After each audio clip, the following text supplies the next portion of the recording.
Welcome to I Love You So Much. My name is Reed Fish. I'm here with my good friend Tyler Labine. Hi, I'm Tyler. We're two divorced dads getting better. Trying to. Yeah, trying to. Tyler, this last week, anything happened to you that you feel like you want to confess? Yeah. Anything that that you could have done better? Oh, yeah. Okay. So confessional for this week. And again, it's embarrassing, but it has to be real. I think that was the whole, that's the whole premise of the show. Say something that's embarrassing and then try to do better. All right. So this week, just 2 days ago, my middle child was getting to this like hangry place, when your kid gets there and you're like, oh my God, you're so hangry. I'm just going to give you food. And they just kept like kind of pushing back. And I was like, I'm going to make you food. Fine. If you insist I eat food. I was like, I do insist you eat food. All right. Well, what do you want? I don't know. You're making me eat. So make me something. I was like, okay, I'm going to make you these little chicken melt things and have them in the microwave or the plate in the microwave. And they just start like pushing back and giving me all this grief about eating. And I was like, I'm going to make you food because you're hangry, clearly. And he was like, you're hangry. And I was like, wham! And I slammed the microwave door. And I was like, slammed his face. No. Oh God, no. No, I would never hit my child. Never have. I haven't spanked my children. I was the microwave door slam, and it probably wasn't that hard, but it was hard. Hard enough. And I turned around and they were just like, their face was kind of white. And I was like, oh my God. And I was like, I'm so sorry, buddy. And they were like, I told you were hangry. And I was like, yeah, I think I'm battling with your hangriness while I'm hangry.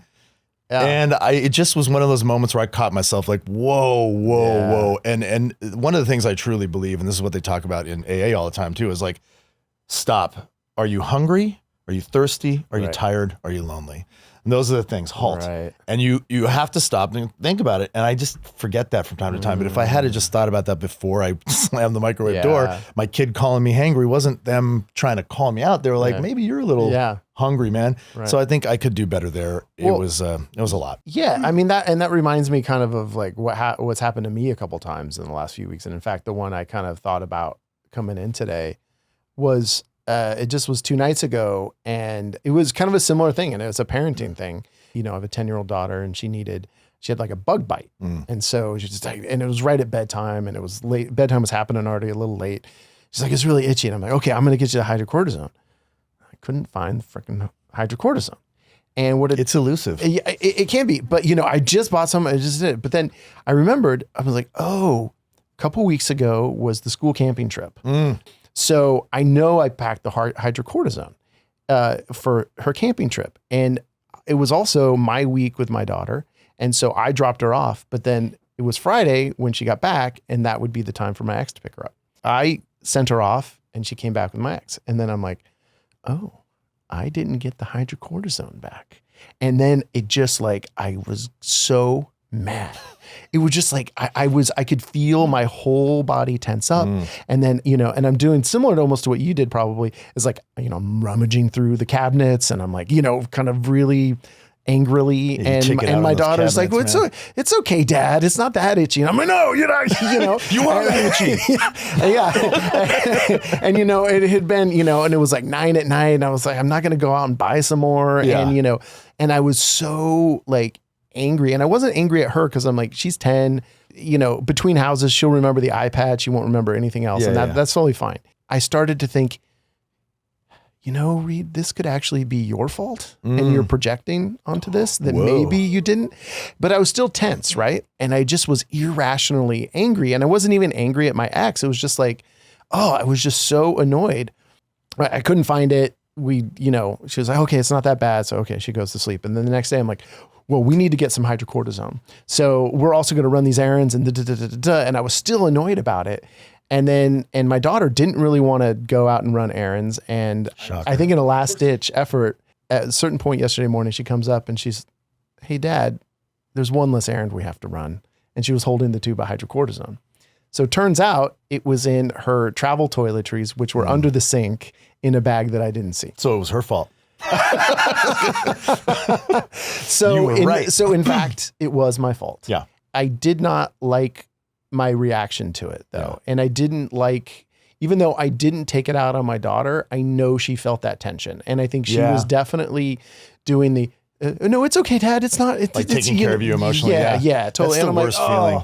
that is not her job. No, and that's like a tenet of mine is like, don't ever make your kid emotionally hold the bag. But like every once in a while you're in it and you're like, oh my God, I'm doing that thing. Yeah. And they know, you're right. Like they know you're frustrated with whatever yourself even, but you're like outwardly flailing and your kid doesn't know what else to do except for kind of they can read you so well. Like they know your changes in moods, you know. In those moments I'm always like, you know, I'm not angry with you. I'm just frustrated at the situation. It has nothing to do with you. And it's like, it helps, but not that much. Yeah. So what do you think you could do differently? Like around that entire situation next time it comes up? Just have a backup hydrocortisone. Right. Okay. That's it. I'm going to steal that. Yeah. Hydrocortisone is the cure all, man. Yeah. To sum it up, I think it's just like, I really actually enjoy blaming other people for my own problems. Sure. Yeah. Like that's like, that's fun. Yeah. I like to take it a step further where then I finally come around to blaming myself and then get real victim-y about it and super like sulky and then make everybody else feel bad for me. So no, but I did end up blaming myself. So I don't have a solution other than just like take a breath, right? And just like, okay, it's not the end of the world, but you know, it is in the moment. You're like, oh great, now she's not going to be able to go to sleep because she has this itch. And then now we have to go out and she doesn't want to stay. Forward, I can't leave her home. I could, but she doesn't like to be home alone at night. It's the cascade. I know you just like go all the way to the end of the line. You're like, another AA thing. I don't want to keep bringing up AA, but like, they say for every year of sobriety you have, you earn 1 second of pause, which doesn't sound like much, but like I'm 7 years sober now. So if I've earned 7 seconds of pause before I react to something, a lot happens in 7 seconds, man. So if you even give yourself 5 seconds to pause and take that time really to just take a breath and think about it, it's amazing how I was able to pause because she was already kind of in bed. So I was able to just be out in the, you know, wherever, looking at the cupboards, and I paused, but then, it just got me more pissed. You can also stew in your pause. Yeah, exactly. You pause for too long, Reed. I have a question for you guys. So was your anger with your exes, like, was that a part of the issues that eventually that broke us up, you mean? Yeah, I would say anger in my relationship was kind of like unnoticed by us. It took our kids finally saying like, you guys are fighting a lot. And like my oldest kid taking our middle kid and like walking them out of the room when we get into a fight. And you don't really notice, you know what I mean? Until they say or do something like that. So yeah, anger was a big thing, but it was a two-way street for sure. I think I got a little more like typically like alpha, you know, like I would get louder, but my ex would just have these real laser focused eyes and a quietness, and then it would last, last and last. And I think anger can kind of flare up, but then for me, it always ebbs, but there was always this like tension between us, you know? Yeah. I don't think of myself as an angry person, and I don't think I have that. I definitely can lose my temper at times, but I'm not like a yeller. I'm much more of wanting to make the peace. I think as we talk about our marriages and we talk about the end of that and how it is now, it's like, I really want to try to focus on my own experience of it. You know, because I can't tell her story. Yeah. Or should we, right? Yeah. And I don't think it's not fair. So I really feel like I can say that I did feel a lot of anger directed at me. Whether that was felt on the other side, I don't know. But I felt that, and I felt like there was nothing I could do to stem the tide of that. Yeah. It was like, even when I tried to be better, it was always the wrong thing, or it felt like the wrong. And again, just talking about my feelings, like it felt like I was still doing the wrong thing. I had an interesting moment with my ex, and I can speak to this because we've really discussed this, but like 3 years later, when we were having a conversation after I had this like near death thing with and it brought us really close, you know, like she came to my aid in the hospital and like cracked skulls at the hospital. I was like, what the fuck is going on with this guy? And it was really like a moment of like, oh, right. I've been with you since I was 19 years old. Right. We had a really like heartfelt conversation in the kitchen, and I never heard her say this before, but she kind of asked me what the sort of catalyst for me was. And I just said, I just felt so criticized all the time, which is true.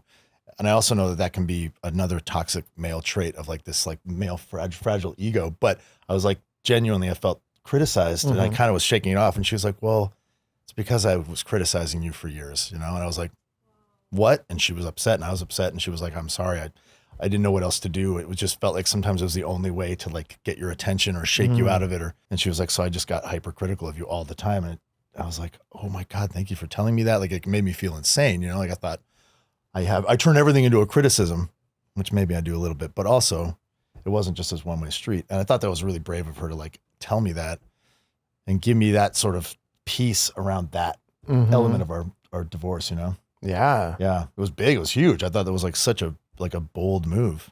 Yeah. No, that's good. Well, and you've had the time. I mean, mine is still fresh. I mean, we're not even divorced, technically. So, So this show is a sham. Yes, completely. This whole thing is a Can sham. you guys walk us through where you are in your divorce? Like, yeah, sure. periods? Sure. We're just kind of been living separate now for 8 months, something like that. We've had a mediator and we've gone through and kind of have a settlement agreement drawn up, and we haven't filed. And maybe that's an emotionally loaded thing and it's hard to actually do it. So, but I think it's coming soon. And I would say that we're in a pretty good place, really. It's my ex and I, and then we have one daughter. So we do, still try to co-parent and do some stuff together as a family. And I think for the most part, it works pretty well. It's been, of course, there's been some rockier moments, but I do feel like we are continuing to have a friendship of sorts. It's, it's changing. People are still finding out, right? I still will be around town and, like all of a sudden I'm like, oh, you don't know, do you? Yeah. And then I have to, well, we're living separately now. Oh, It's a weird moment. Yeah. And everyone's of course like, oh my God, I'm so sorry. I'm so sorry. Right. That's so hard. And I want to say, well, absolutely. It's been really hard and sad and all the stuff you'd expect. But ultimately this decision was made with the idea of making all three of us happier. I think I feel it. I think my ex feels it. I don't know. I haven't actually asked her. And I think my daughter is. I think that her life is a little, there's less tension, right? I think there's aspects that are harder. It's not easy having two houses. It's not, there's stuff about it that's not easy, and I've asked her and she said, yeah, it's nice that you guys aren't fighting all the time. Yeah. And not that, and it didn't feel like to me, we were actually fighting all that much, but I think my daughter's actually is very sensitive to that and very sensitive to tension. So it might have felt like a lot, even if it wasn't. And maybe also I just couldn't feel the underlying tension that was just always there every day or whatever, How long were you guys married and how old were you when you got married? 17 years. And so I would have been, when was it? It was 2000. When's your anniversary? I can't even do the math. I was like the early 30s when I got married. Yeah. Like I wouldn't say later in life, but it was at a time when I think a lot of peers were getting married. But then we kind of had a kid on the late side. So I was 41 and my ex was 40. I got married at 29, but I'd been with my partner since I was 19, right? So it was 23 years total with my ex. We got divorced about 5.5 years ago. Like, it was difficult. It was a very difficult transition and journey. And like, honestly, when you're with someone that long from that age, it felt like I cut off my hand. Like I was like, okay, so now I live my life without that hand. Like, how do you do that? How do I open a door? Like it was very jarring, but it's been really cool to track this sort of progress between us. And now we're really tight. Like we're really close.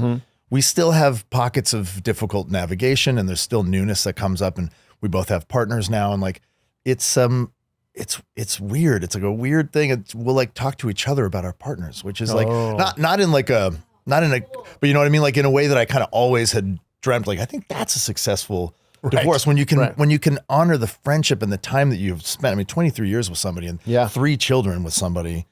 And then just to go to like, you're my enemy is like, that's like barf, right? So like to be friends, which is difficult, and we had to navigate a lot to get there. And like I said, we had a co-parenting counselor and we did mediation. We were very careful about how we talk about each other in front of the children. And like, we did everything for the sake of the children, except for stay married, which I think is a mistake. It was like a mistake staying married for the children, I think is a bad idea.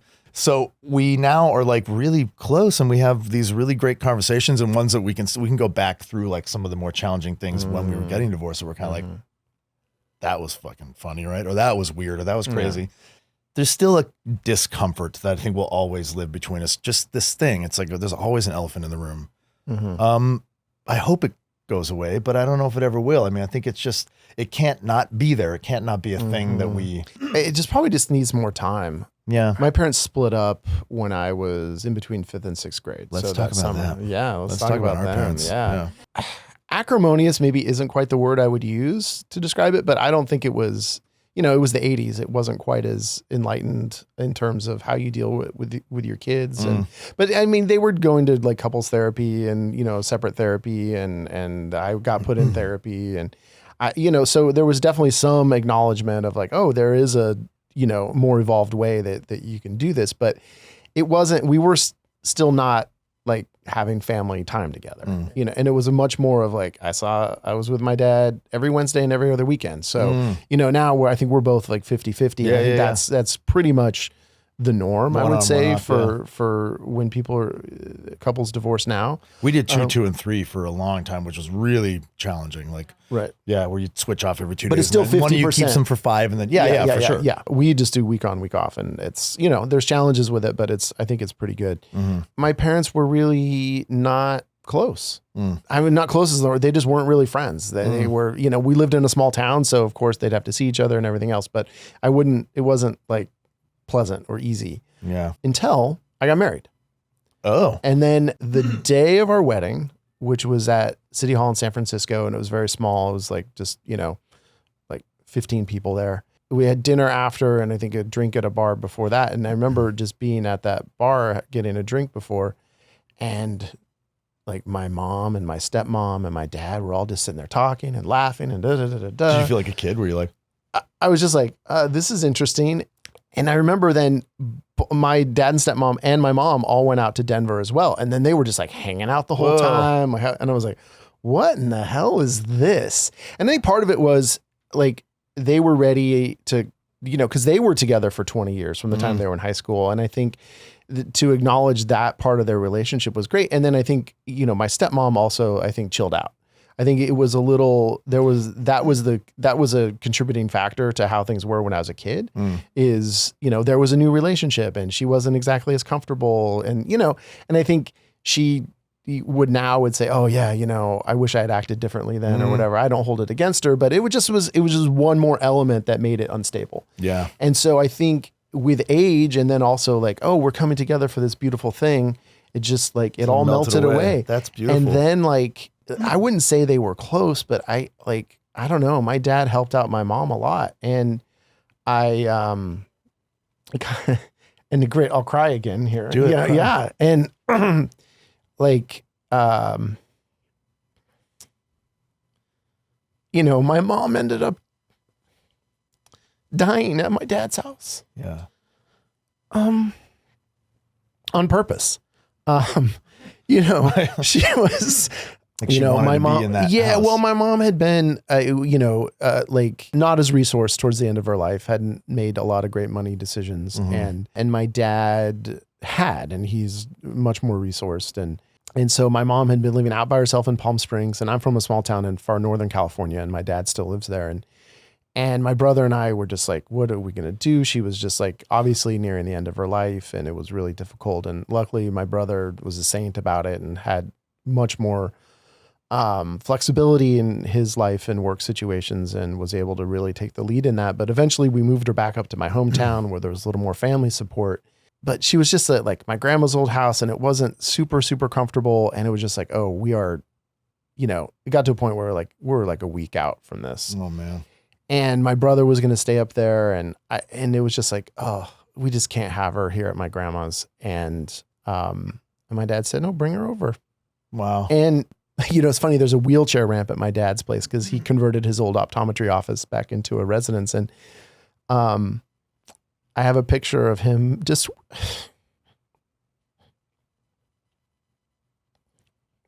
wheeling her into the house. And like on the way into the last week of her life. Yeah.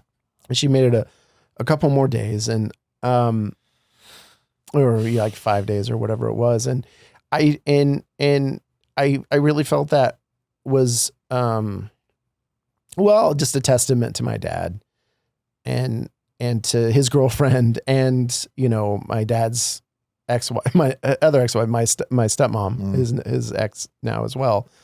But they were everyone pitched in and everyone was supportive. I guess just at a certain point, as they got older, they just set it all aside and said, why can't we just support each other? Maybe time does get you to that, ultimately to that place. It can, or it can get you super bitter. I don't know. I always imagine there's like, I wish there was this like room we met in before we went to wherever we go, where you can just have that conversation where you're just like, oh my God, look at us. We were just people. Yeah. We were just stupid people who did these silly things that people do and just let it all go. But it's nice if you can do that here. If either of your exes went through something though, like an emergency health crisis, oh yeah, you'd be there in a second. No? Hell yeah. Yeah, of course. Yeah. There's no other way to answer that question because we also have kids with them. Yeah. Because they're the moms of our kids, right? I think above and beyond that though, like no, but I sure, would be but there I for think Carrie in a heartbeat. just because they're the mom of our kids, it's like, no, this is someone that's important to me. Honestly, I would still feel the same way regardless, but I do think that's a contributing factor. I have dreams about that kind of thing where it's like, I don't want to romanticize it, but there is this like grand feeling between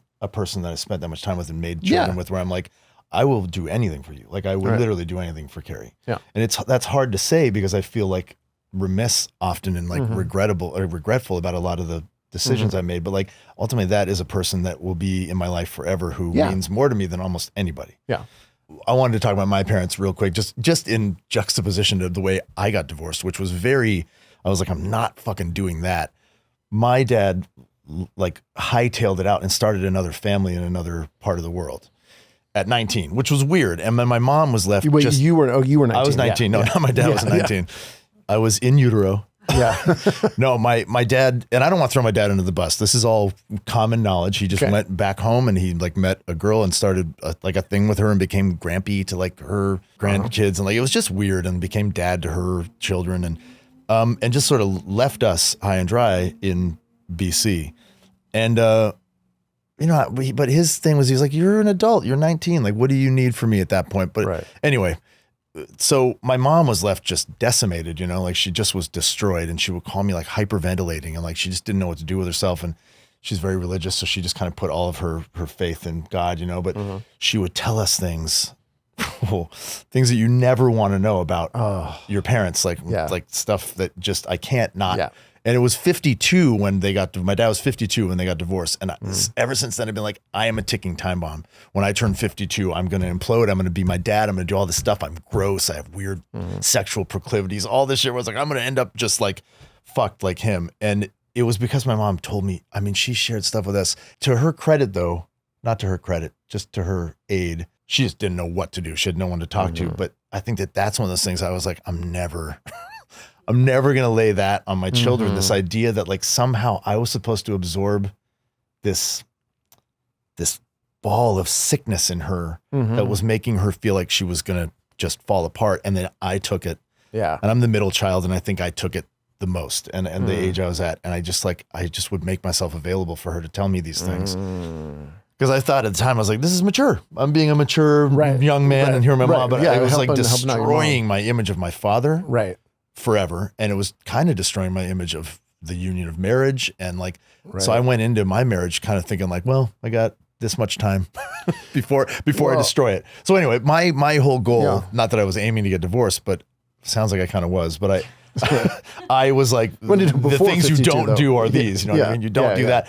And that's why the co-parenting and all this stuff. And then my parents became mortal enemies, right? They didn't talk to each other for 15 years. My dad was like, I don't want to be in the same room as your, because my mom knew stuff about him that was too painful for him to acknowledge, So he, in his new world, people didn't know any of this stuff about him. So then I ended up tricking them into being together as like a father. I had two children. We were in Ontario.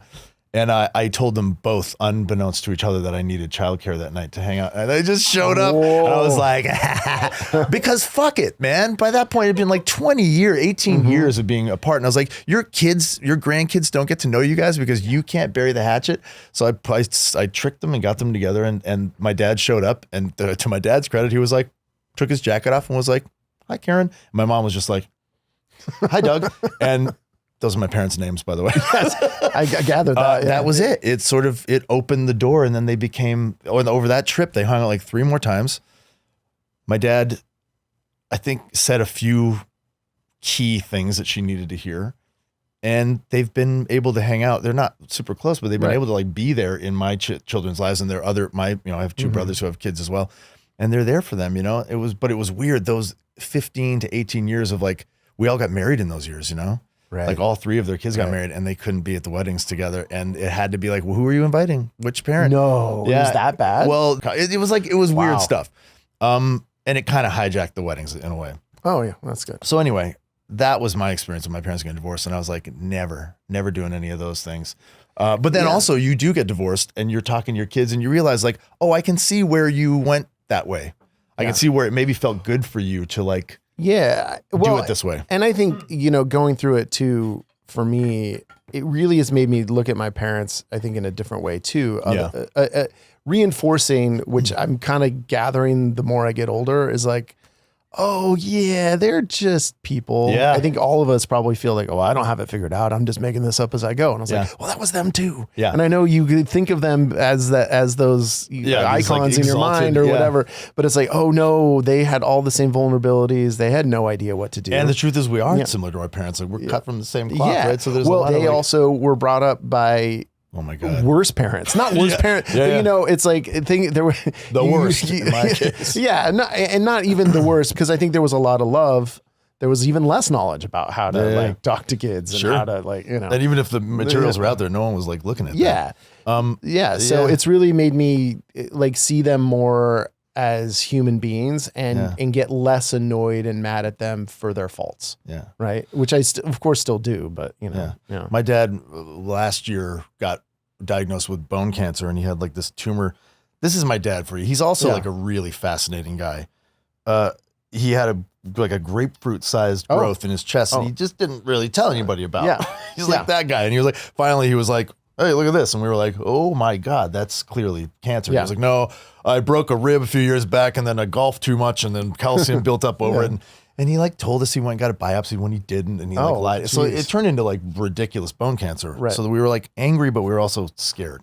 Yeah. And he went and got all of his ribs and his pec removed, and this thing, and they like took his delt and like swung it over on here, and you can like see his lungs filling when he breathes, like in his chest. And he had to get this like RoboCop, Batman cowl chest piece. And so I went to talk to him before the surgery, and like took him to a beach in a town in Ontario called Bobcaygeon, and it was this beautiful thing. And I apologized for anything that I ever felt like I owed him an apology for. And I just wanted to do that. I'm tired of asking or expecting anything from him by way of an apology. So I gave him what I felt like I could give him. And it was this big cleansing moment. And we cried on the beach, and he went into surgery, and it's all okay. He almost didn't make it. And then I saw him in February, and he like took me downstairs in my brother's basement, and like, he was like, do you want to see? This is my dad doing. He like took off his shirt, and like, it's so weird seeing your dad or your parent. Like he looked like Frankenstein, like he'd been sewed back together, and I could see his heart beating in his chest and his lungs. And he's like, look at this. And I'm like trying not to cry. And I gave him this big hug, and I was just like, oh my fucking God, like I almost lost you, man. We didn't talk for almost 20 years, you know? So that was a weird moment for me too, like seeing my dad, and what has happened since then is like all this catch up, you know. My dad's been saying things to me he never said to me. Like he was in the back of his Buick LeBaron or wherever the fuck he drives. And he was just like, you know, I'm really proud of you, son. And I was like, just out of the blue. And I was like, for what? He was just like, everything, the man you've become. And I was just like, like I didn't know what to say. Like it's not like he was withholding, but he didn't say those words to me. So there's a lot of that is happening. So mortality, you know what I mean? At the end of it all. And like, I thought he was gone. I thought he was a goner. We all thought he was a goner. So the capper to this story I told earlier about, you know, wheeling my mom into my dad's house, and I was still there, and I had already made the decision, like, I'm not gonna stay up here. Cause I got my kid and everything. And it's like, I felt like I said goodbye. My brother's there. I'm not gonna stay until my mom was fully gone. But in the meantime, I was like, oh, I'm here. I'm going to be at the house, and this is a great opportunity. Like, I'm here by myself. I didn't have my kid. I didn't have my ex with me. And I was like, Dad, hey, let's watch the 49er game together. And, you know, because we grew up going to games. It was like, this is great. I haven't watched a Niner game with my dad in so long. And it was like, this will be great. He's 79. Who knows how long I got left with my dad? Game's about to start. He's just not coming in. And then I can hear in another room, he's puking. And like, he just couldn't stop puking. And just like, was dry heaving, was puking. the whole afternoon, never came in to watch the game. And at a certain point, we're like, we got to get you to the emergency room. Yeah. I mean, you know, he's just like, oh, my mom's dying in the living room. And then, okay, we got to take my dad to the emergency room. Turns out he had a grapefruit-sized tumor. Oh my God. On his kidney. Why do they all get grapefruit-sized tumors? I don't know. Yeah, so he had something else that was causing the puking. Yeah. But then they actually then found a giant lump of cancer. Tumor. Oh my God. Which we were able to find out later that evening. Right. So, whoa, and then he's still whammy, alive. man. He's still alive, but but then had to have surgery and it spread to his aorta. It's been, you know, his health journey in the last year and a half since that happened has been, you know, not great. Yeah. And he's doing all right. But now we're fighting with him about like, well, Dad, maybe don't be driving anymore. Right. You know? Right. And, you know, he's like, I'm going to go buy a new car. I was like, okay. Good choice. Okay. Yeah. Well, you know, and I think we're like, as these kind of middle-aged dads, right? It's like what called the barbell thing, where it's like you're dealing. Am I middle-aged? Yeah, you are. Yeah. We're dealing with our elderly and dying parents, and then we're also dealing with young children. Yeah. And so you're just getting it from both sides. Yeah. You know, it's interesting, the retrospective on dads, you know, and then hitting this age as a dad and like doing a podcast about being dads and trying to be better dads and divorced dads. And like, there's a lot of info there, a lot of weeds to wade through. Happy Father's Day, Tyler. Is it? It's not today, but it's coming up. Yeah. It's coming up. Yeah, that's true. So, Tyler, I think if anyone knows me, and you know me, you know that I'm not into slut shaming. And no, you're definitely not. when we talked about doing a candle collaboration, the first thing you said to me is, oh my God, that sounds the greatest thing because I'm a candle slut. I am a candle slut. And you know what I did? I accepted you. Yeah. I didn't judge you for that. You did not. Working with night blooms, which these candles, I mean, if you're going to slut it up, I would slut it up with these candles. I would rather not slut it up with anybody over night blooms. Yes. They're non-toxic. They're a 1% for the Planet Company. They're all handcrafted, handmade in Ojai, California. They smell fantastic. Yeah. I'm a total slut for their candles, and I'm not ashamed to say it. They're kind of sluts for us too. And so they've actually given us and our listeners a discount code. It's ILYSM20. So if you go to nightbloomsgoods.com, you're going to see all the candles and all the stuff that they have for sale. ILYSM20, you get 20% off your entire order. That's but our significant. candle collab is only available on our merch store, ILYSMpod.com. But still, check out Night Blooms because they so many amazing candles there. Hey, Tyler, you know this, but we have a Patreon. I do know that. Yeah, I know. And I'm excited. We're just getting it launched. I feel like so many of the things that we're talking about on this show, I think are going to resonate with people. And I know so many people are going through the same exact stuff we are. And if we're able to build a community with that where people can feel free to talk about all the same kind of stuff. Yeah, we can be interactive with you too, you know? It'd be a nice place for us to meet and chat. Yeah. We just want to be community and we appreciate everyone's support. Yeah. So yeah, check it out. Patreon.com/ILYSMpod. I mean, I feel like that's a good opportunity to kind of say what we want to do with this show. Yeah, sure. You know, to be honest with our listeners, like this is our first episode, but it's actually I think the fourth one we recorded. Yeah. And we had guests in our other 3 episodes and they were all great and they'll come out in the next few weeks. And so you'll get a chance to see them. And in fact, I think next week probably will be the Will Forte episode. And in that we're really set it up that this is our first episode. So I guess this is the sneak, this is the sneak preview. No, we didn't know. And what we felt like is that while those were great episodes, we wanted to make sure that the thesis of the show and why we're doing the show, I love you so much, which you just pointed out, is that we can really set the tone of this journey that we're on and that we want our audience to be able to come on with us of like going through all these kind of things, but still approaching life with like love in our hearts and in a way and of getting better for ourselves, but also being better for our kids and being better for our communities and being just, you know, putting I hate to say vibes, but the vibes we want out in the world to kind of start emanating from ourselves. Yeah. And like staying open, you know, like you said, leading with love and like honesty and in the sake of honesty and transparency. That's why we're like, okay, we didn't totally know what we were doing. Right. We're here backing it up a little bit and setting the tone and just talking about where we're at authentically today. Yeah. And also, and I think we wanted the show also to be about male friendship. Yeah. And how we exist within male friendship. you know, like it's okay for guys to tell each other we love each other. Yeah, man. You know, platonically or romantically. I'm falling in love with you. Yeah, that's it's fine. slow, but it's happening. That's fine. That's fine. I'm happy. I'm happy. Glimmer in my eye. I'm happy. No, to see, hear that's that. the thing. Even making a joke about that. Like, Yeah. I feel like there's like this. We have this thing. Oh, where you always have to make you gotta it like a throw a homophobic man joke. on the end. Like, But we're becoming very close. So well, that's that's the other thing is like we don't really even know each other all that well. We haven't spent. And I think in the Will Forte episode, we really talk about how we met and all that. Point blank how we met. So we'll save that for that episode. But we've known each other like 3 years or so. It was right before the first time I ever came to your house was right after you had that near death thing. Yeah. And you weren't divorced yet. No. And you were edging. Yeah, and that was the other thing about my divorce, edging towards the divorce. Yeah, really edging. Yeah. Okay, we should talk about edging in one of the episodes. Yeah. But that was, in my whole thing, which I didn't really say, was that, it was a long time coming for us. I think it was like long, slow, drawn out process, like really, really. I mean, that's the case, right? Like often, unless there's some real, sort of like force majeure that happens, and you're like, bam, we're getting it. It's usually like. Yeah. And I think we probably both wanted to for a while, but it would also felt impossible because we happen to live in an expensive area and we do fine financially, but not that great. And so it's like, oh, how do I afford 2 houses here? So, okay, great. Do we blow up our whole entire existence? You do. Just to not live in the same house. Yeah. Well, and that when you're at that point, like I remember living in my ex's like ADU, it was like a shed in her front yard. Mm-hmm. Because I was like, it's this Jim Carrey quote where it's like, if you're not willing to downsize your life for a year, you're not looking at life correctly. Like, so if you are stuck in this thing where you're like, well, I can't go down and live in a shed for a year, like you're not doing it right.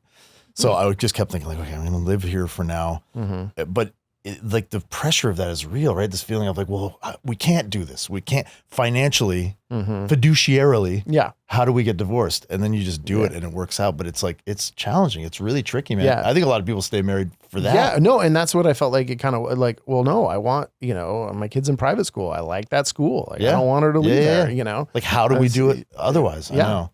And then you just have to figure it out. But I wanted to back it up a second to male friendships, because I think that's a big part of what we're talking about here too. And like the catalyst for this whole podcast is our friendship and like getting to know you. And I think one of the things that I've realized post-divorce, and I don't know why I didn't realize it before I got divorced, but I think often men, I read this really great article about this, men sort of cast aside their friendships as they get older much easier than women do. And they just go, well, I need to work. And and then when I come home, I'm tired and I just want to see my kids for a bit.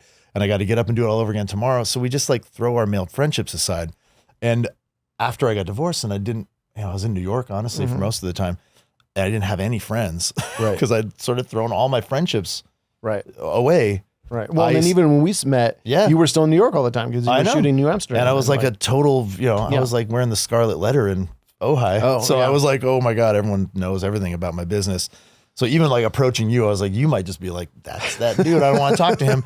I realized after reading that article and just from sort of being so lonely, I was like, okay, I need to find some friends. And it's really hard to make friends in your 40s. But I started going to AA and I realized like very quickly in these groups of men, like I went to these men stag meetings because honestly, if you're in a co-ed meeting, sometimes I have a tendency to like show off. Oh, God. Your share gets a little bit exaggerated and a little bit. A stag meeting is your drunk a lot gets a little more dramatic and and I've seen other people do it and you're like, dude, stop. Yeah. So the men's group, it doesn't happen, and it was a men's meditation group, and I got brought in there by a good friend of mine, and I had never just sat in a room with men, just sharing totally vulnerably, like just completely broken down. And then meditating with them, like sitting there for 20 minutes sometimes in these meditations in a room full of men.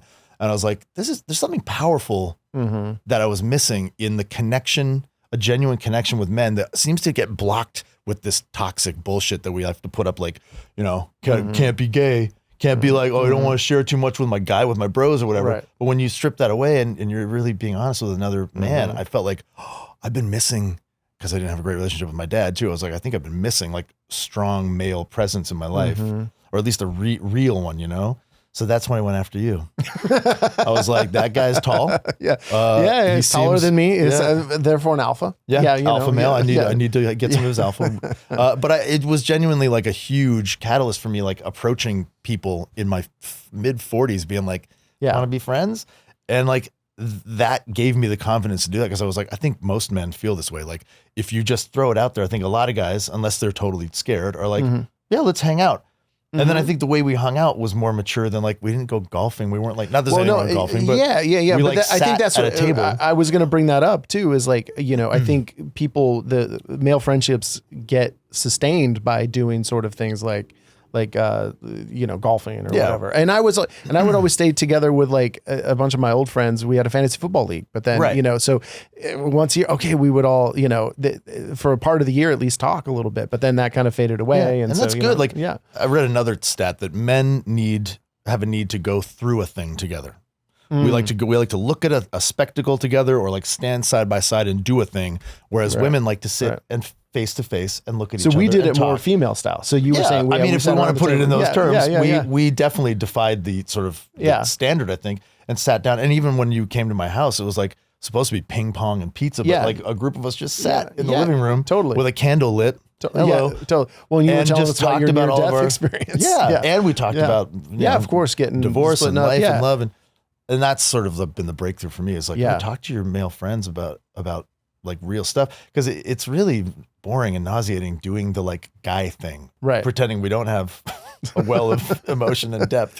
That's exhausting. Can you talk more about that? Like, what would you have done, old you?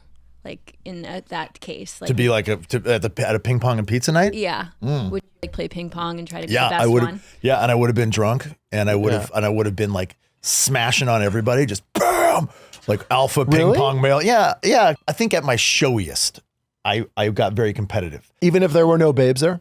Say there were, though. Say there were, definitely. But I also, there's a thing with then I would have been trying to be the funniest person. Nature between, for sure, the one-uppy of the jokes. But it would have been a very busy Tyler, it would have been that, trying to be very funny, trying to like be the best at ping pong, trying to drink the most. But that was also born from like these deep insecurities, right? All of it. So the old me would have definitely been relying on a lot of sort of like just phoniness, like this idea of like, this is how I present, you know what I mean? But it feels real at the time, so it's hard to. And I do think I try to, like, I always want to be like the funniest person in the room. Often you are. Not always, but I said often. 86% of the time. Oh, that's high. That is a high percentage, but I'll go for it. No, I don't. It's part of like getting validation from the opposite sex. Oh, of course. Yeah, that's all I want. Well, that's like where it's born from for me. Like, it was getting out of trouble and getting what I want, being funny. And then B, the only thing I thought I had going for me to attract women was like, I was never like the guy that walked in the room and we're like, whoa, who's that guy? Or he's a bad boy or whatever. I was like funny. And I could bring someone closer to me by being humorous. Yeah. And then it was like charisma. My secret weapon, you know, but it was. And so I think I want to amend that. I think I just want everyone to like me. And definitely I want the women to think I'm even better, but and it's overcompensating, right? Because I feel like, and this is something we're going to talk about on the show, I know, of like conventionally I've never felt like the most attractive guy in the room because I've always been overweight and I've always, so I think there's things about me that are you can hang your hat on, but it's like it's got to be personality, right? It's not going to be right. It can't just be like, which is funny because like from an outside perspective, I look at you and I'm like, that's a good looking guy. Oh, thanks, like you're man. tall, people are attracted to you. Like you're always surrounded by people. You're making everyone laugh. Like you look like a guy that I'm like, oh, that's a guy. That's a good looking guy right there. Oh, well, thanks. But it's funny how when we're in our skin, like, so I've been on this fitness journey, right? Like, totally. And I've been very public about it, but like a lot of that's for validation too, because I don't feel it. I don't feel the thing that I think I'm now. Like I see myself on camera and I'm like, who's that guy? Like I feel like a chubby 12-year-old. Yeah, you look like a svelte man. I noticed that I drop off at school, man. I'll see you and I'm like, especially you have that one kind of sleek fitting tracksuit. And I'm like, sure do. Man, Tyler, like, so again, it's like fairly standard gym clothes, but I put nice those things snug. On. Yeah. A little, but it's like, that's one of the joys of like getting a little bit slimmer. Sure. It's like, I can put on a shirt that I used to wear when I was like 25 or whatever. But my point is not that. My point is like, it never feels the way it looks. Right. I look at photos of myself when I was in my 20s, when I thought like the least of myself, and I'm like, look at that guy. Why did I hate that guy for? Yeah. So it doesn't matter where you are. I think it's like the thing, I'm trying to go on a journey less about my external fitness and more about my mental and my physical fitness, and start understanding like what my value is just as the person I am, and not how I win people over, or if I'm funny enough or good enough at ping pong, which I'm great at. I smash on bros. You did beat me. I ran the table. Yeah, but at the same time, you own a table. Yeah, and like I play once every 10 years. It's give me like an hour, and I'll you know. I'm obsessed that you were peacocking. That's what they call that. You should have seen my hair all the way up to the whole thing. Well, look at my shirt. I want you guys to see something. Just type in Tyler Labine on Reaper. And this was my look for like 20 years, man. It was on like, Reaper? it was a show I did on the CW with Ray Wise. Look at this guy. Who wears their hair like that?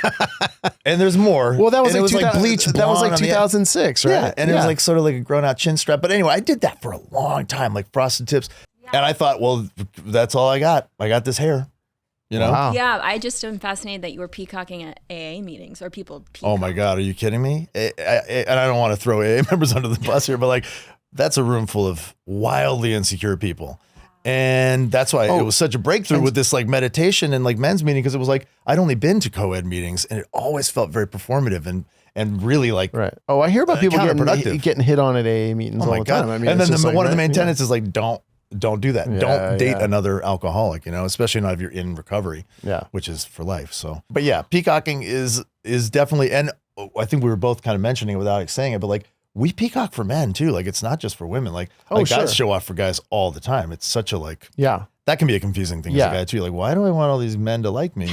Well, because you just want and that's why I didn't want to gender it. Like, because I want people to like me. Yeah, right? I want to be liked. Like, I need to be liked. It like that's what keeps me up at night. It's like, oh, that person doesn't like me. I said that one thing. Do you ever do this? This is a funny thing that I find I've become very familiar with. Do you like critique your performance after you leave like a dinner party, or like if you're out with people and then go like, before I even get in my car, I'm like, okay, I give myself like a 7 out of 10 for that. I said that one joke. I could have done better with that. Or like, I'm literally going through like a performance review. I think of the good comeback on the drive home. Right. But I mean, like, I go deep into like a critique of my. Yeah, I usually just dwell on the one thing that probably didn't land, or someone could have taken in a way that I didn't quite mean. Those are the things I was like, because I really don't like. I don't like. Like, I don't really love if I'm making jokes that are at people's expenses. Yeah. And I do that. And that's something I work on and try not to do as much. I admire comics that don't hurt anybody with their humor. Like John Candy, like we were talking about that, like comics like that, where you're like, wow. Yeah. You don't hurt yourself, and you don't throw other people. So I'm not quite there yet. Yeah. But it's usually that thing. Oh, I said that, and now that person hates me. Right. Right. And then you go down the rabbit hole of like, oh my God, how many days until I can text them saying like, hey, I said that thing, and you're like, don't do that. Don't say that. I don't. I would never text anyone I said that thing. I've gone into this like deep spiral of like, okay, how do I? That's way too self-reflective for me. Okay. I just like bury it. Yeah, well, good. I wish. Maybe that's where I need to get to is burying my emotions. I'm curious about going back to the divorce thing. Did you guys both, I'm assuming, felt shame pretty hard? Like, and how much of that was a part of? I can speak to the shame portion of this. I feel like you want some juice here. You want a little. You want some dirt. Yeah, I'll defer to you on this. I don't think I felt necessarily a ton. I mean, there's always an inherent level of like, I kind of failed, like, which can bring a certain level of shame. But like, so the circumstances and the sort of the way my divorce came to be was purely my cowardice. Like, I didn't know how to be more courageous about what I needed in my relationship, and I just became this duplicitous alcoholic cheater. And I did things I never thought I would do. My ex knows about all of them because through my amends and through some things that happened that weren't planned. She knows everything. It's an interesting thing. Like Reed was saying, that we come from it starts happening a long time before you get to the place where you actually call it what it is. And so we had been together for so long, but like 10 years of that was spent building these resentments for one another. And that's when I started feeling the major criticism. And I'm not trying to excuse my behavior, But when you have a little bit of time to look back at it and go, okay, why did I do the things I did? I was trying to destroy the marriage. And I kept bringing things closer and closer to our front door. You know, like I literally, by the end of it, was like I was flirting with like an affair with somebody in our community, and got caught kind of like, it felt like I kind of wanted to, you know, but I didn't know. I looked at it a lot later. Obviously, I've reflected on it a lot, and I've had to learn to forgive myself for it and make amends to Carrie and make a living amends to Carrie. But the catalyst of it all was just that I didn't know how to do the direct thing.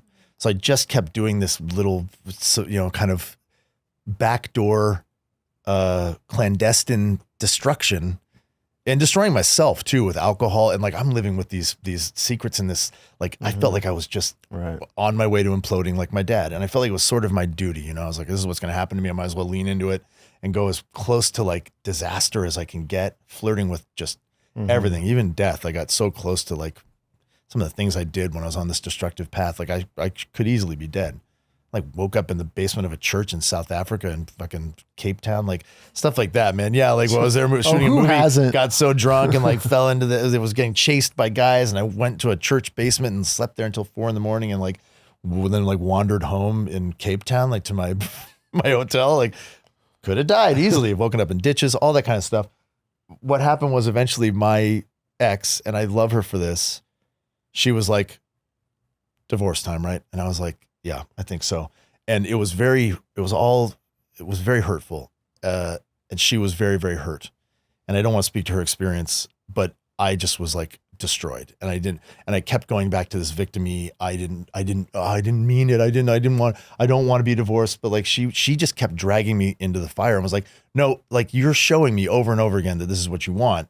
And I owe a lot to Carrie for doing very painful things, but maintaining what she knew that I needed to get out from under all this secret and these secrets and this like horrible, duplicitous kind of bullshit that I had built up.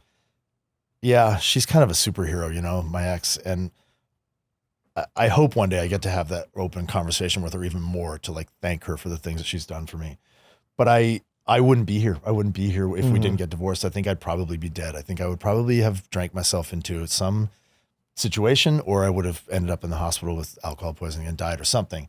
So that was the circumstances of my divorce, was that I just was a kind of a coward about what I really needed. And when you're in those sort of spirals, your brain confuses you. Like you feel your brain will rationalize or argue for the bad decisions you're making. And then that you don't really realize that you're capable of doing that. Not a clue. And I was like clueless. Like I just thought, this is who I am now, you know, like I feel like, and then you have all these things you're doing. You're like, I can't believe I'm doing that. But it's a progression, you know. You don't just wake up one morning and be like, I'm going to just be a piece of shit. Were you taking pleasure in those things as well? Yeah, for sure. It was like, you know, because all the things are true. Like my dad was always like, you guys all think I'm a monster and you think I like doing this. And I was like, yeah, I think you do, man. Like, or you wouldn't be doing that. And then so when it was me doing it, I always had to be very honest with myself. I was like, I clearly have a thing about me that likes having secrets, you know, likes doing things that are like a little dangerous, but I needed to have a partner that I can tell these things to. Right. But they're not secrets though. Yeah. But that's the tricky thing, is like, I didn't know that I could have probably trusted my ex with some of the things that I felt like I had to keep to myself. Now I'm with a partner that I'm totally transparent with. And it's really fun to tell her these things that I'm like, I was thinking this popped into my head. Like, how crazy is that? She's like, oh my God, what would you do if that actually happened or whatever? And you talk about these things and it sort of takes the power away from them. I'm like, it's not really what I want. Right. But when I was left to my own devices, I would carry out a lot of these things and feel like, yeah, this is what I need. I didn't really know why. I was getting a thrill out of it. I liked the secret. It just was a lot of healing I had to do around needing to understand what drives a lot of those like little secretive urges, you know? And now I know it's deeply addictive personality and ADHD and like all this shit that like, and alcoholism and you name it. Wow. Yeah. A lot of drug abuse too. A lot of drug abuse. Yeah. We can talk about that another time. Yeah. Yeah. I think that deviated septums and well, we gotta Yeah. So anyway, you met a very different Tyler. So for me, I just couldn't talk about my feelings. That's a big thing. I don't know. I just, I don't have like the big dramatic story I think that Tyler has. And so with shame, I mean, I don't know. Even though I think right now it's, like I said, we're all probably happier. I still probably feel some shame because of ultimately can feel like I let my daughter down, when we first started, couples therapy, our therapist was like, hey, I'm here to help you. So if you want to stay together, let's do that. I'm here to help you figure that out. If you decide you want to break up, I'm here to help with that too. We can do it. You can do it in a way that's, that's a positive way rather than negative. But just so you know, if you do break up, it causes intergenerational trauma on your child. Oh, thanks. Yeah. Just put that hat on. Yeah. Little top hat for all the. I was like, so do you have a recommendation? Yeah. And so minimize yeah. I don't think that was the coolest thing a therapist could ever do. And then it stuck with me. And because I also know deep down it's true. And I know that deep down that my daughter is bearing the brunt of what happened with my parents and with my mom, her parents. And, it is a legacy. And now instead of stopping the legacy, I'm continuing the legacy. Right. And I think I do have a little bit of shame about that. Right. And I try not to, and it's not overwhelming, but I wanted to be better for her, and I guess I wasn't. But I think she'll be okay because I think she doesn't believe in marriage. So it would be great. So she won't get divorced. Well, let me ask you, generational trauma is fascinating to me. Like the trauma we carry in our genes, from before we're even born or in utero. Do you feel like, just for clarification, like her generational trauma that probably came already from the generations before you, do you think you breaking the pattern would eliminate the generational trauma? Well, I don't know. Is it in the DNA or I don't know. I think we're kind of born with these kind of. Well, then we're all screwed because there's been millennia of shit that's gone down. Yeah. I mean, I do think it's more in just the how do I exist in a marriage? How do I exist at home and as a dad? Mm-hmm. And those things are obviously influenced by how I was raised and with the environment I grew up in. Like, my parents, I would see them fight occasionally, but nothing too much at all. And then all of a sudden one day, we're getting divorced. Right. Oh, what? Shocking. What? But then the aftermath of that, I mean, absolutely. I feel like my brain chemistry changed that day, and I've been dealing with the fallout of that for the rest of my life. Yeah. I absolutely brought that into my marriage. And, my ex could bring in all of her, her parents didn't divorce, but, she certainly had family stuff. We all do, right? Yeah, what do we do, man? It seems like it's unstoppable, Well, it is. It is unstoppable. And there's, we cannot parent our children without giving them some shit. What we received. Yeah. It's true, man. And that's what I'm saying. The best we try. It's like we're still, have faults and we're still not perfect. Getting divorced, though, the way you did is breaking the pattern. You know what I mean? That's what I think about with my divorce. I'm like, okay, I have an opportunity. Yes, Carrie and I didn't make it as a married couple, but we can still make it as parents and divorced parents in a way that I think still kind of breaks some of that generational trauma and the wreckage that kids have to wade through as kids of divorce. I think that's a good point. And I also think the way I even hear my daughter speak about her friendships at 10 is so emotionally intelligent. Yeah.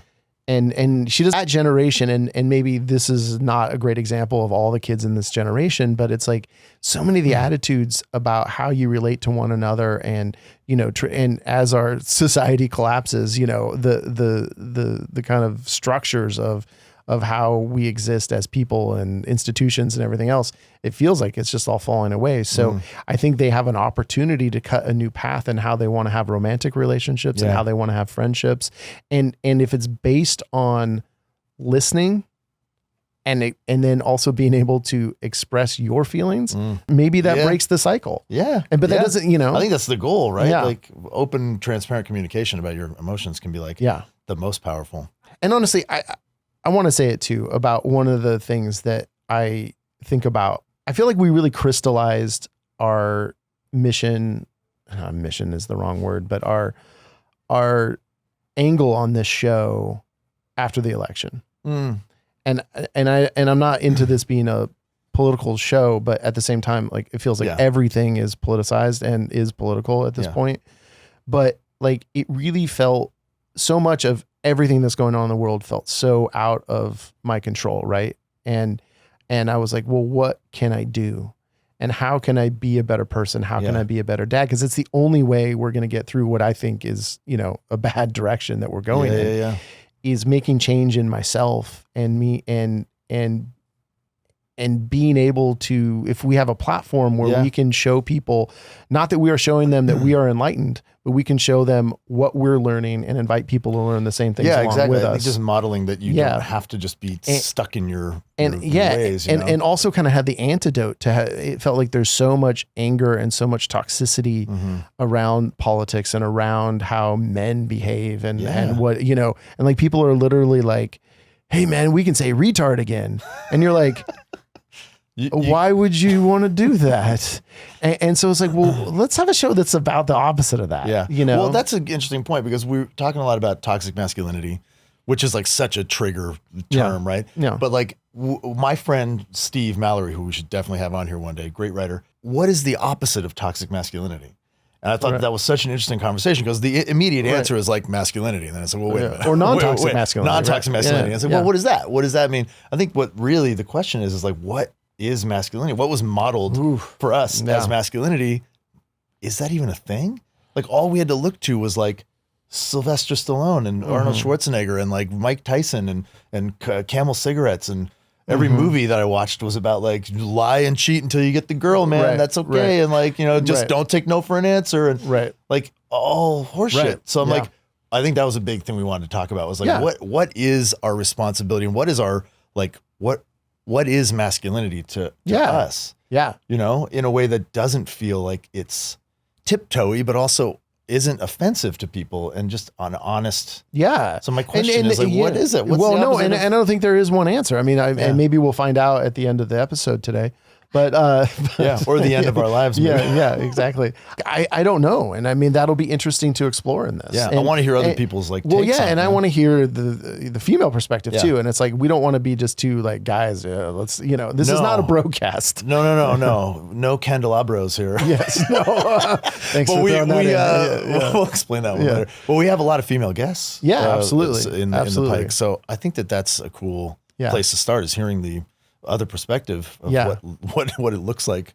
I think all we wanted to do, and I think we just did, is like you and I just talking about the thing that brought us in here and what the transparency of it all kind of looks like. Yeah. It's not polished. It's not perfect. It feels really kind of, also, I don't see people do this. So I don't think there's like a model for us to follow. I think we're just doing it, man. Yeah, man. We're just making it up as we go. Setting the tone. Yes. Yeah. Setting the tone. We're the new Sly and Arnie. Instead of muscles, it's emotional. It's your heart. It's how strong is your heart. Oh, yeah. There you go. Yeah. How willing are you to break it down? I don't know yet. Yeah. You seem like you're pretty open. Well, I don't know. I don't think I'm as open as you are. I feel like I'm a little more guarded. I feel like I'm a little bit more like I'm a little worried about not what the general public hears, but just like people I'm close to here. Right. Because and obviously you're a public figure. I'm not really a public figure. So, you're used to, being public. And so it's like, and kind of you're sorry to use it, but your brand, on Instagram and whatever is very like very open. Very, very open. Well, and I've had to work hard to do that. And like part of the reason I felt okay to do this is because I do, since, the big breakdown in my life, I've been very open with everybody and with my family members and have had very challenging conversations. And that's part of a sobriety journey so I'm not, too, right? So I'm not in here like blowing anybody up, you know what I mean? And if I do, we'll just cut it out. Yeah. Reed, what's the fear? Yeah. Yeah. Well, I want people to like me. Right. And so if I admit to stuff that is, and not that I have a big skeleton I need to admit to, but like I see even right there, I'm covering it. It's like, no. I'm actually really cool. No. I put it to you. What happens if you just strip it all away. Yeah. Like I feel I don't even know that I do that in therapy. Yeah, you know but that's what I'm saying. Right. Like that's pretty clutch too, man. Like going into therapy and really like practicing that. Yeah. Because this doesn't come naturally to just like rip your chest open and show everybody. Yeah. But I also wonder, do I think deeply enough about those things? Do I have that reservoir? Like, you know, I don't know. And yeah, I guess it is. I just really, I don't want to like hurt people or feel like I said something that was not mine to say. Yeah. And even like when I'm talking about my family stuff and it's like, even my parents, I'm like, well, you know, I feel like my mom has passed. I can probably say whatever I want about her. But at the same time, I also like, I have so many wonderful things to say. She was just a wonderful person and you know, but not without faults. And, and I had some challenges with her, but I also don't want my brother to get pissed off because I said this thing about the family or, you know, whatever. Right. I just think about what are the repercussions in real life for what I might say here. That's super true. And you know, where I might not be on it, like I might say something in here because it's weird. You turn the lights on and the mics and all of a sudden I do want to open up more than I might if I'm actually just sitting talking to my brother. Yeah. Well, it's interesting. Like, so first of all, you're a guy who wanted to start a podcast about being open and transparent and growing as a human being. And well, I said I did. Yeah, exactly. But I also think that that's very indicative of the kind of human being that you are and who you want to be. But also, ever since we even asked you the question what the fear is, you've deflected to everybody else in your life. You went to you don't want to hurt other people. You don't want to say something you're not allowed to say. You're like, but I think maybe the real chestnut in there is something we're going to have to. Oh, Jesus Christ. I'm going to become a licensed therapist in this room.